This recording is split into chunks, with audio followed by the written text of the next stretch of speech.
This probably happens all the time. People taking selfies as they walk out of this place. This is the testing center, PSI, just past the FAA Part 107 test. So I'll be getting my drone pilot certification. Pretty exciting. I wanted to document what was on the test really quick before I forget.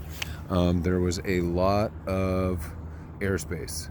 Probably 11 questions. I was keeping a little tally. 11 questions on airspace, and that's sectional charts, altitudes, knowing your airspace for the Bravo, Delta, Echo, the ceilings, the floors of those. A lot on the monitoring frequencies, know which is a CTAF and which is the weather frequencies, and be able to identify those on the sectional chart. The legend is very helpful. That was noted in a lot of the videos I watched. There were probably 5 questions about alcohol and over-the-counter and prescription drugs and how they would impact the remote pilot in charge.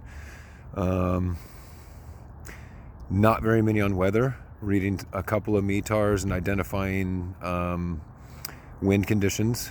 Also, I was surprised to see, here were the surprises. There was something about CRM, which I still don't know what that is. But I could kind of identify the answer, I think, with the proper plan, operational plan. It's kind of the things they're looking for in a lot of those. And then the other surprise was, oh gosh, don't let me forget now. Stand by and pause it for a second. I'm having a brain fart. Okay, I remember now.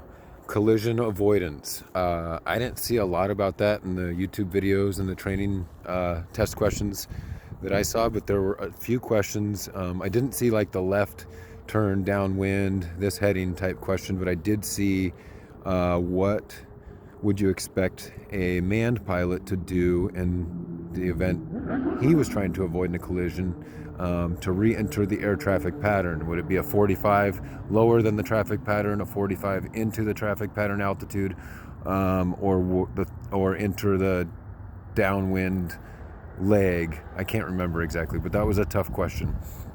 And there was another one about collision avoidance. You know, if a harvest plane was coming in and the visual observer said to increase your altitude above 600 feet to avoid the collision, is that okay, and what would you need to do? So I think the answers were yes, in case of emergency it's okay, or no, you need to report to the FCC, can't ever go above 400, something like that. So I answered that in emergency situation you would do that according to the visual observer. So that's kind of it. I got an 83.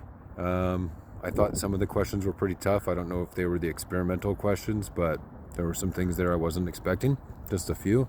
Sectional charts, if you study them, those questions are pretty easy.